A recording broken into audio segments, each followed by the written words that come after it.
बच्चों, ख्याति तथा नए साझेदार का प्रवेश भाग 3 में आप सभी का स्वागत है।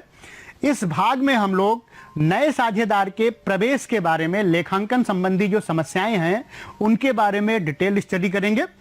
इससे पहले जो 2 भाग था वो उसमें ख्याति के बारे में हम लोगों ने स्टडी किया था, जिसमें ख्याति का थ्योरेटिकल तथा ख्याति के मूल्यांकन की विधियों के बारे में हम लोगों ने पढ़ाई की थी। आज हम लोग अध्ययन करेंगे नए साझेदार के प्रवेश पर जो लेखांकन संबंधी समस्याएं आती हैं वो कौन कौन सी आती हैं, जनरल एंट्री कौन कौन सी होती है, खाते कौन कौन से बनते हैं, ये हम लोग देखेंगे। और इसके बाद अगले भाग में हम लोग देखेंगे कि साझेदार के प्रवेश पर न्यूमेरिकल संबंधी समस्याएं कैसे हम लोग करेंगे। तो आज हम लोग शुरू करते हैं अपने चर्चा का विषय कि आज हम लोग क्या क्या करेंगे।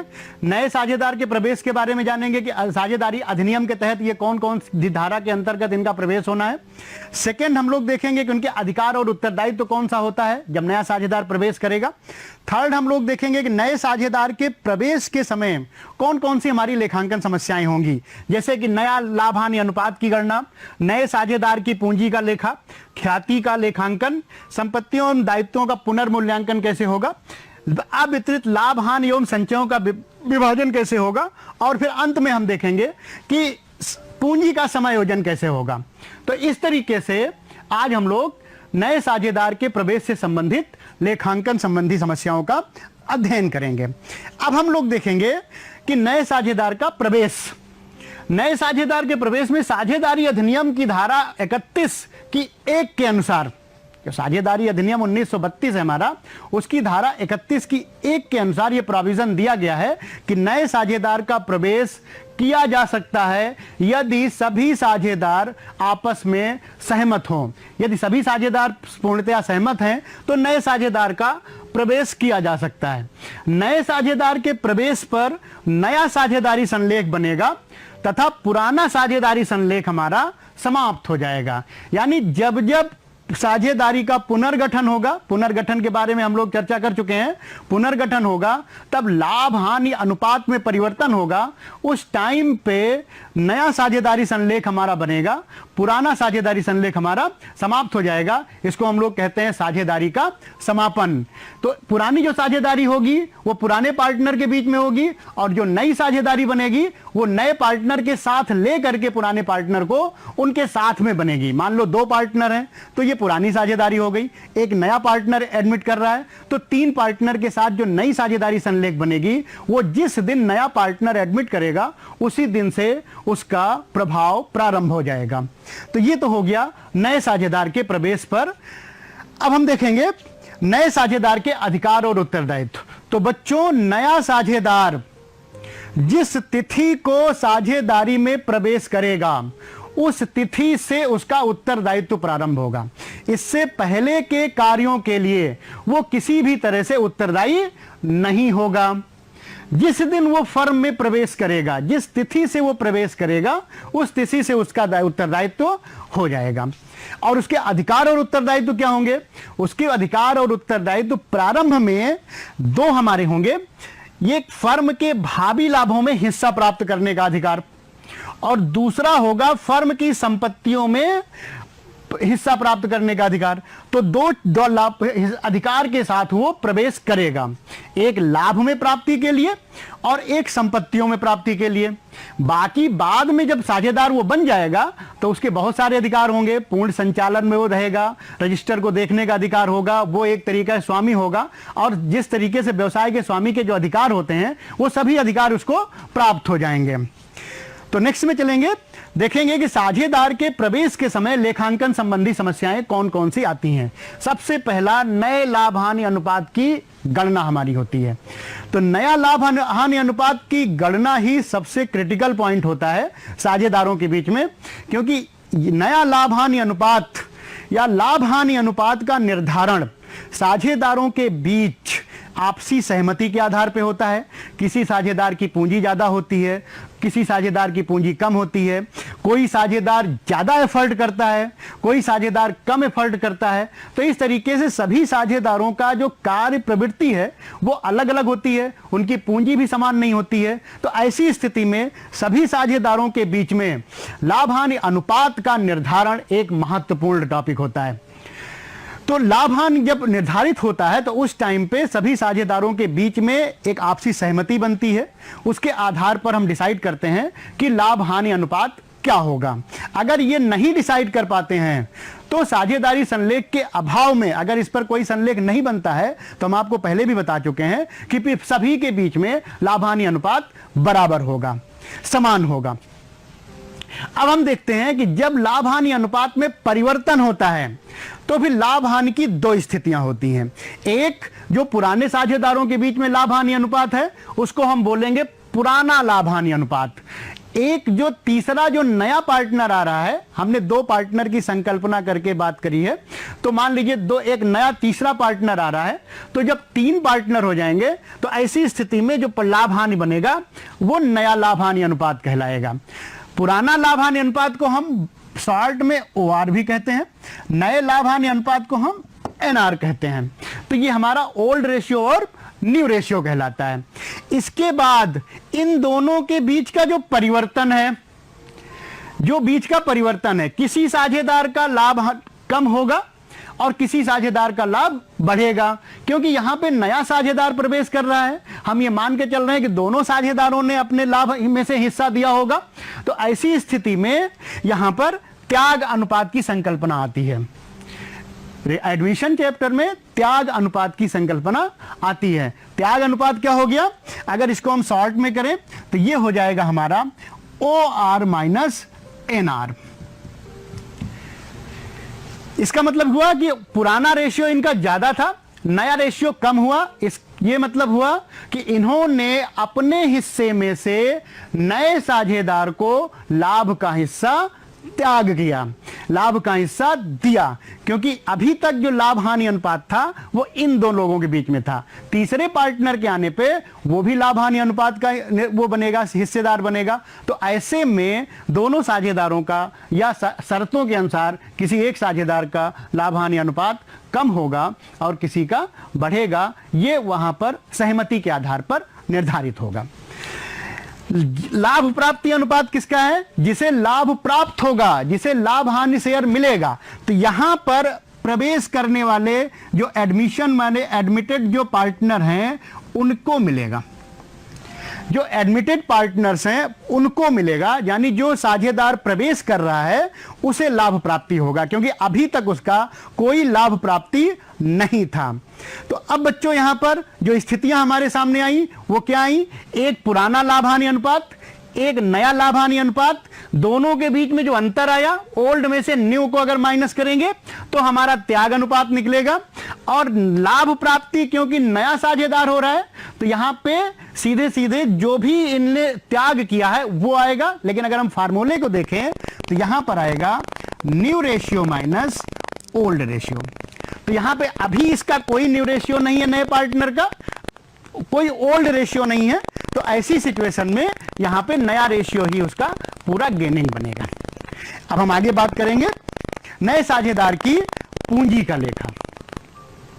जब कोई साझेदार साझेदारी फर्म में प्रवेश करता है तो उसे 2 तरह का अमाउंट लेकर के आना होता है। एक संपत्तियों में हिस्सेदारी के लिए, संपत्तियों में हिस्सेदारी के लिए उसे पूंजी लेकर के आना होता है, और दूसरा लाभ में हिस्सेदारी के लिए उसे ख्याति का हिस्सा लेकर के आना होता है। तो अब पूंजी का लेखा कैसे करेंगे?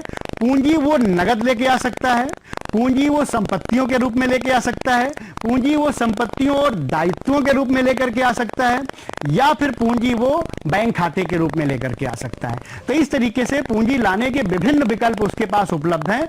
जैसी साझेदारों के बीच में सहमति बनती है उसी के आधार पर वो पूंजी लेकर के आ जाता है। तो अब एक एक करके हम बात करेंगे। अगर हम बात करते हैं, सबसे पहले बात करते हैं कि अगर साझेदार नगद लेकर के आता है, तो नगद अगर लेकर के आता है तो फिर हम लिखेंगे cash account debit to new partners capital account. Capital उसकी क्रेडिट होगी, लायबिलिटी बनेगा, और कैश फर्म को मिलेगा, इसलिए cash account debit to new partners capital account. अगर वो बैंक खाते के थ्रू लेके आता है, चेक के द्वारा लेकर के आता है, तो ऐसी स्थिति में होगा bank account debit to new partners capital account. ये हमारी एंट्री बनेगी जब वो पूंजी को नगद लेकर के आएगा। इसके बाद अगर वो संपत्ति के रूप में लाता है तो जो संपत्ति लेकर के आएगा, पर्टिकुलर एसेट्स, यानी जो भी संपत्ति लेकर आएगा वो फर्म को प्राप्त होगी। ये रियल अकाउंट के तहत एंट्री करेंगे कि जो भी फर्म को प्राप्त होगी वो बेटा डेबिट होगा। तो ऐसी कंडीशन में मान लीजिए मशीन लेकर के आता है तो मशीनरी अकाउंट डेबिट, फर्नीचर लेकर के आता है तो फर्नीचर अकाउंट डेबिट, और न्यू पार्टनर्स कैपिटल अकाउंट, यही उसकी कैपिटल मानी जाएगी। जो भी एसेट्स लेकर के आएगा फिर ये एसेट्स बैलेंस शीट में चली जाएगी एसेट साइड में, और पर्टिकुलर अमाउंट जो कैपिटल का होगा वो लायबिलिटी साइड में आ जाएगा पुराने पार्टनर के साथ में। इसके बाद अगर वो संपत्ति और लायबिलिटी दोनों लेकर के आता है, ये ऐसी परिस्थिति में होता है जब किसी साझेदार का पहले से कोई छोटा मोटा बिजनेस चल रहा हो, या फिर कोई ऐसा बिजनेस है जिसमें वो चल रहा हो और वो अपने बिजनेस को लेकर के आ रहा है, तो वहां पर एसेट्स भी लेकर के आएगा और लायबिलिटी भी लेकर के आएगा। तो एसेट्स और लायबिलिटी अगर दोनों लेकर के आ रहा है तो जितनी एसेट्स वो लेकर के आ रहा है सबको हम सीरियल वाइज लिखेंगे। पर्टिकुलर मान लो मशीन लेकर के आ रहा है, machine account debit, suppose that furniture लेकर के आ रहा है, फर्नीचर अकाउंट डेबिट। तो जो जो एसेट्स वो लेकर के आएगा उन सभी को हम डेबिट करेंगे, जो लायबिलिटी लेकर के आएगा उन सभी लायबिलिटी को हम क्रेडिट करेंगे, और एसेट्स और लायबिलिटी के बीच का जो डिफरेंस होगा वो बच्चों उसका कैपिटल माना जाएगा। एसेट्स और लायबिलिटी के बीच का जो डिफरेंस होगा वो उसका कैपिटल माना जाएगा, और उसी कैपिटल के साथ हम उसको फर्म में प्रवेश देंगे। तो इस तरीके से अगर वो एसेट्स और लायबिलिटी दोनों लेकर के आ रहा है तो ये एंट्री बनेगी। अब हम बच्चों बात करेंगे ख्याति का लेखा। ख्याति का अभी हम इससे पहले भी आपको बता चुके हैं कि जब नया साझेदार फर्म में प्रवेश करेगा तो वो कैपिटल लेकर के आएगा एसेट्स में पार्टिसिपेट करने के लिए या बिजनेस में पार्टिसिपेट करने के लिए, और गुडविल लेकर के आएगा, वो अपने हिस्से की गुडविल लेकर के आएगा, वो फर्म में लाभ हानि अनुपात में हिस्सा प्राप्त करने के लिए। क्योंकि हम आपको पहले भी बता चुके हैं ख्याति वाले चैप्टर में कि जब जब लाभ हानि अनुपात में परिवर्तन होगा गुडविल का मूल्यांकन किया जाएगा, जो त्यागशील साझेदार होंगे उन्हें गुडविल का हिस्सा मिलेगा, और जो गेनिंग पार्टनर्स होंगे वो देंगे ला करके। ये चाहे पुराने पार्टनर पर लागू हो चाहे नए पार्टनर पर लागू हो। तो नया साझेदार तो वैसे भी गेनिंग साझेदार है क्योंकि अभी तक फर्म में उसका कोई हिस्सा नहीं था, तो इस सिचुएशन में वो आ रहा है तो वो पूरा का पूरा प्रॉफिट शेयर उसे मिल रहा है, जो भी उसके हिस्से का मिल रहा है वो अपने हिस्से का ख्याति लेकर के आएगा, और जो सैक्रिफाइसिंग पार्टनर्स हैं उन्हें वो गुडविल मिलेगी। लेखांकन मानक 26 के अनुसार हमें कोई ख्याति खाता नहीं खोलना है, इस बारे में हम पहले भी डिस्कस कर चुके हैं। केवल ख्याति का मूल्यांकन हम लोग करेंगे और इसका एडजस्टमेंट हम लोग कैपिटल अकाउंट के थ्रू करेंगे। गुडविल आएगी, बिजनेस में एंट्री करे आएगी, उसका लेखांकन भी बिजनेस में होगा, लेकिन वो साझेदारों के पूंजी खाते के थ्रू आ जाएगी। नगद गुडविल अगर आ रही है या एसेट्स वाले के साथ गुडविल आ रही है तो ऐसी सिचुएशन में हम लोग उसे प्रीमियम नाम देते हैं, और अगर वो गुडविल नहीं लेके आ पा रहा है तो ऐसी सिचुएशन में हम लोग उसका करंट अकाउंट ओपन करते हैं। तो ये दो विधियां होती हैं, एक अगर लेकर के आ रहा है तो ऐसी उसमें हम उसका प्रीमियम नाम देंगे। अब यहां पे अगर नगद लेकर के आ रहा है तो फिर हम लिखेंगे cash account debit to premium for goodwill account, और अगर चेक के माध्यम से लेकर के आ रहा है तो bank account debit to premium for goodwill account. दोनों ही कैश नेचर में है, एक कैश हमारा आएगा और एक हमारा चेक के थ्रू अमाउंट आएगा। फिर अगर वो ख्याति की राशि संपत्ति के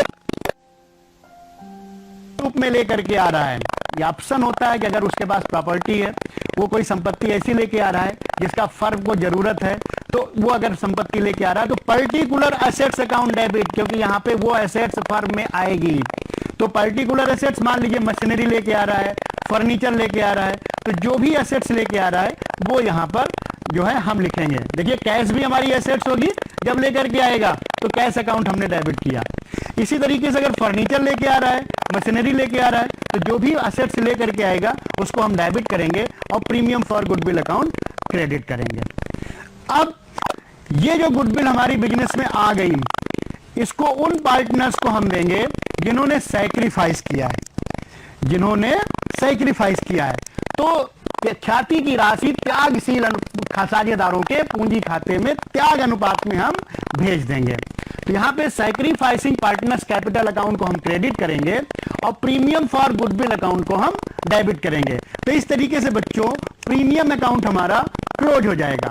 एक बार प्रीमियम हमने क्रेडिट किया रिसीव करते समय, और एक बार हमने प्रीमियम को डेबिट किया कैपिटल अकाउंट में ट्रांसफर करते समय, तो ऐसे में प्रीमियम अकाउंट यानी गुडविल अकाउंट अब हमारा क्लोज हो जाएगा। जो अकाउंटिंग स्टैंडर्ड 26 कहता है कि हमें गुडविल के लिए कोई अकाउंट ओपन करने की नीड नहीं है, केवल उसी तरह की गुडविल का हम लेखांकन करेंगे जो हमने परचेज किया है या जिसके लिए हमने कोई प्रतिफल दिया है।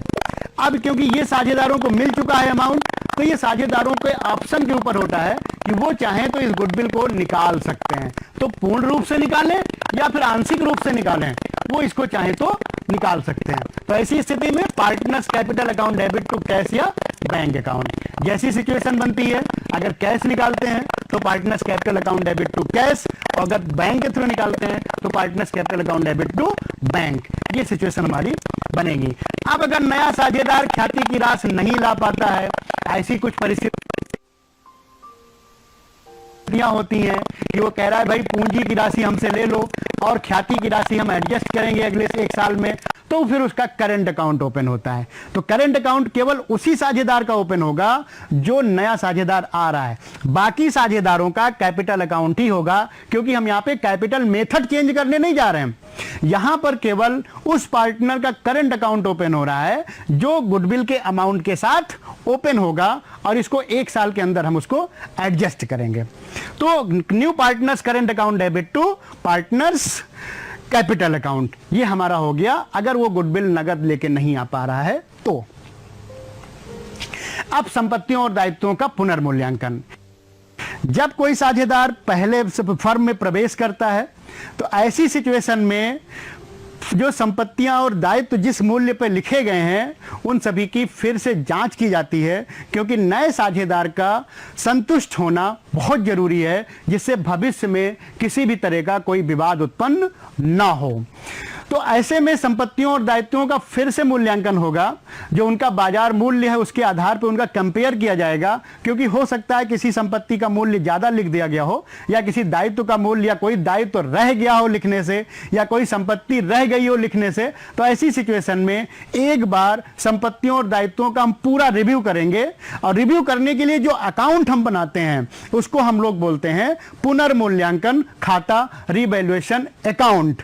क्योंकि जब संपत्तियों और दायित्वों का मूल्यांकन करेंगे तो या तो उनका प्राइस बढ़ेगा या फिर उनका प्राइस घटेगा। तो बढ़ने और घटने के बीच में जो अंतर निकल के आएगा, जो परिणाम होगा, वो या तो फर्म को लॉस होगा या फर्म को लाभ होगा।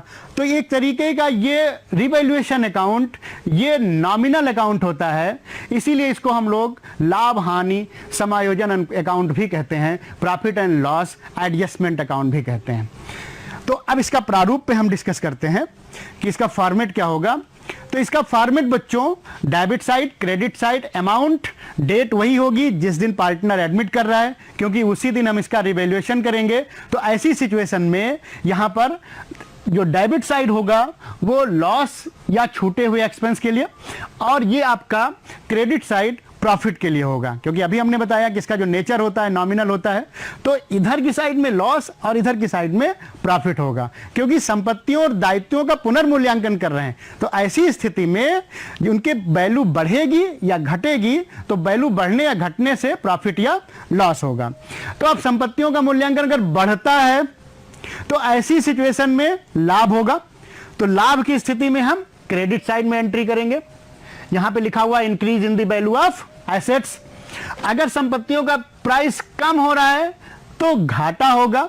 तो जितनी वैल्यू कम हो रही है वही वैल्यू हम यहां पे लिखेंगे, जितनी वैल्यू बढ़ रही है वही वैल्यू लिखेंगे। बढ़ करके कितनी वैल्यू हुई या घट करके कितनी वैल्यू हुई उसका लेखांकन हम बैलेंस शीट में करेंगे, क्योंकि वो एसेट्स और लायबिलिटी का फुल वैल्यू होगा, या बढ़ा हुआ या घटा हुआ वैल्यू होगा। इसके बाद लायबिलिटी की बात करें, अगर कोई लायबिलिटी का पैसा कम हो रहा है, अगर कोई लायबिलिटी का वैल्यू कम हो रहा है, तो ऐसी सिचुएशन में हमको प्रॉफिट होगा। तो यहां पे decrease in the value of liability. लेकिन अगर कोई लायबिलिटी ऐसी है जो अमाउंट उसका बढ़ रहा है तो हमें लॉस होगा। तो ऐसी सिचुएशन में increase in the value of liability. तो ये 4 रूल हैं जो हमारे बनते हैं, 2 एसेट्स के रूप में और 2 लायबिलिटी के रूप में। लेकिन इन्हीं को हम अलग अलग कंडीशन में लिखते हैं जो हमारा दूसरा फॉर्मेट में आता है। बाकी इन्हीं 4 में ये सारी कंडीशन भी आ जाएंगी। जैसे बच्चों प्रीपेड एक्सपेंसेस अगर हमने अभी तक रिकॉर्ड नहीं किया, कोई ऐसा एक्सपेंस है जो हमने रिकॉर्ड नहीं किया है या छूट गया है, तो ऐसी सिचुएशन में अब हम उसको रिकॉर्ड करेंगे तो एक तरीके से ये हमारा प्रॉफिट होगा, क्योंकि भविष्य में हमें उसे पे नहीं करना है।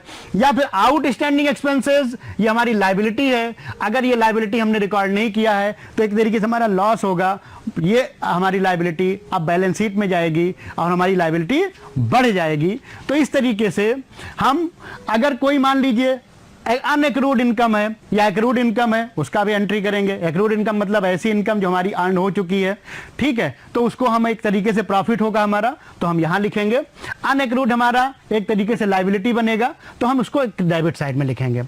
अगर कोई प्रोविजन डेप्टर्स पे बनना है या एसेट्स पे बनना है, तो ऐसी सिचुएशन में वो हमारी लायबिलिटी को क्या करेगा, एसेट्स की वैल्यू को कम करेगा। लायबिलिटी नहीं, प्रोविजन एसेट्स पे होते हैं या फिर क्रेडिटर पे होते हैं। तो हमारे डेप्टर्स पे अगर कोई प्रोविजन हम बना रहे हैं तो वो हमारा डेप्टर्स की वैल्यू को कम करेगा, तो ऐसी सिचुएशन में एक तरीके से लॉस होगा।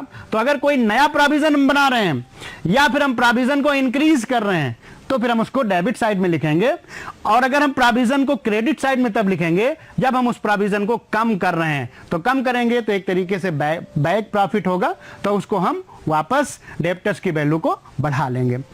तो इस तरीके से प्रोविजन क्रेडिटर पे हम लेंगे। क्रेडिटर पे छूट का प्रोविजन होता है बच्चों, जो आपने 11th क्लास में भी पढ़ा था। तो छूट पे जो प्रोविजन आएगा, तो अगर क्रेडिटर की वैल्यू कम हो रही है या प्रोविजन बढ़ रहा है तो ऐसी सिचुएशन में हमारा प्रॉफिट होगा, और अगर क्रेडिटर की वैल्यू बढ़ रही है या प्रोविजन कम हो रहा है तो ऐसी सिचुएशन में हमारा प्रोविजन और एसेट्स दोनों एक दूसरे के अपोजिट होते हैं। प्रोविजन बढ़ेगा तो एसेट्स की वैल्यू कम होगी, प्रोविजन कम होगा तो एसेट्स की वैल्यू बढ़ जाएगी। तो इस तरीके से हमारा है। इसके बाद क्रेडिट साइड का टोटल लेंगे। क्रेडिट साइड के टोटल में से डेबिट साइड का टोटल माइनस करेंगे तो या तो हमारा प्रॉफिट आएगा या फिर हमारा लॉस आएगा। अगर डेबिट साइड ज्यादा हो गया, लॉस ज्यादा हो गया तो बैलेंस हमारा लॉस आएगा। अगर क्रेडिट साइड ज्यादा हो गया तो बैलेंस हमारा प्रॉफिट आएगा। ये बैलेंस पुराने पार्टनर्स को मिलेगा, क्योंकि नए साझेदार का इसमें कोई हिस्सेदारी नहीं होगी, क्योंकि ये अब तक का मूल्यांकन है, ये संपत्तियों और दायित्वों का अपडेटेशन है एक तरीके का, तो इसलिए इसमें नए साझेदार का कोई हिस्सेदारी नहीं होगा।